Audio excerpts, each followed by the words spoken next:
Breaking చూస్తున్నాం. ఆంధ్రప్రదేశ్కి చెందిన సీనియర్ ఐఏఎస్ ప్రవీణ్ ప్రకాష్ స్వచ్ఛంద పదవీ విరమణ తీసుకున్నారు. ప్రవీణ్ ప్రకాష్ వీఆర్ఎస్కు ప్రభుత్వం ఆమోదం తెలపగా సిఎస్ నీరబ్ కుమార్ ప్రసాద్ నోటిఫికేషన్ జారీ చేశారు. గత నెల 25న ప్రవీణ్ ప్రకాష్ వీఆర్ఎస్కు దరఖాస్తు చేసుకోగా తాజాగా ప్రభుత్వం ఆమోదం తెలిపింది. ఆయనకు 7 ఏళ్ల సర్వీస్ ఉన్నా సరే వీఆర్ఎస్ తీసుకోవడం చర్చనీయాంశంగా మారింది. ఆయన వీఆర్ఎస్ సెప్టెంబర్ 30 నుంచి అమల్లోకి వస్తుందని నోటిఫికేషన్లో పేర్కొన్నారు.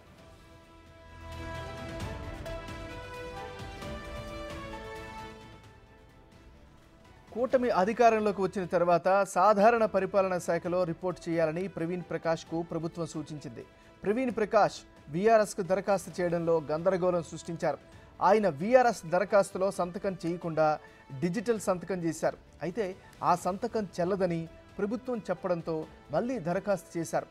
అంతేకాదు ప్రవీణ్ ప్రకాష్ను గత నెల 19న బదిలీ చేయగా ఆయనకు ఎలాంటి పోస్టింగ్ ఇవ్వలేదు.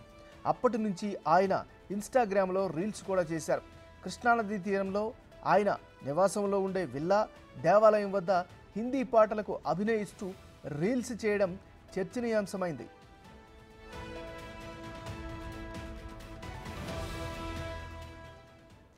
ఏపీకి చెందిన సీనియర్ ఐఏఎస్ ప్రవీణ్ ప్రకాష్ స్వచ్ఛంద పదవీ విరమణ తీసుకున్నారు. ఇదే అంశానికి సంబంధించి మరింత తాజా సమాచారాన్ని మా రిపోర్టర్ మల్లికార్జున్ అందిస్తారు.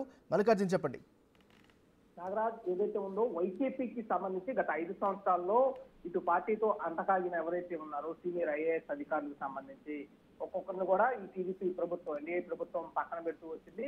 ఏడికి రిపోర్ట్ చేయాలంటూ కూడా ఆదేశాలు గతంలో జారీ చేసింది. ఇందులో ప్రముఖంగా చెప్పుకోవాల్సిన సీనియర్ ఐఏఎస్ అధికారి ప్రవీణ్ ప్రకాష్ ఆయన స్వచ్ఛందంగా కూడా పదవీ విరమణకు ఆయన అప్లై చేసుకున్న పరిస్థితి కూడా కనిపించింది. అయితే మొదట్లో ఆయన సంతకం అనేది చేయలేదంటూ కూడా దాన్ని ఆయన ప్రపోజల్ని తిరిగి పంపించిన పరిస్థితి కూడా ఉంది. స్వయంగా ఆయన వచ్చి సంతకం చేసి ఆ ప్రపోజల్ను ప్రభుత్వ ప్రధాన కార్యదర్శి కూడా అందజేయడం జరిగింది. దీని నేపథ్యంలోనే ఉత్తర్వులను ఇటు జారీ చేయడం చేశారు. సెప్టెంబర్ 31లో కూడా ఈ అమల్లోకి వస్తుంది వీఆర్ఎస్ స్వచ్ఛంద పదవీ విరమణ అనేది కూడా ఆ ఉత్తర్వులో పేర్కోవడం జరిగింది. గతంలో చాలా వివాదాలకు కూడా ప్రవీణ్ ప్రకాష్ కారణమయ్యారు. సిఎస్ డైరెక్ట్ గా సిఎస్ పైనే కొన్ని ఆరోపణలు కూడా గతంలో ఎల్వి సుబ్రహ్మణ్యం సిఎస్ గా ఉన్న సమయంలో కూడా చూశారు. ఎల్వి సుబ్రహ్మణ్యం విధులకు కూడా ఆటంకం కలిగించే విధంగా ప్రవీణ్ ప్రకాష్ ప్రవర్తించారని, అంతేకాకుండా ఆయనకి అనుమతి లేకుండా కూడా కొన్ని సంతకాలను, కొన్ని అప్రూవల్ని, కొన్ని నిర్ణయాలను కూడా తీసుకొని అక్కడి నుంచి అమలు చేసిన పరిస్థితి కూడా ఉందంటూ కూడా గతంలో చాలా వివాదాస్పదాలకు కూడా ఆయన దారి తీసిన పరిస్థితి కూడా కనిపించింది. తర్వాత ఇటు అక్కడి నుంచి సీఎంఓకి ఆయన్ని ప్రవీణ్ ప్రకాష్ ని తరలించిన తర్వాత అక్కడ కూడా కొన్ని వివాదాలకు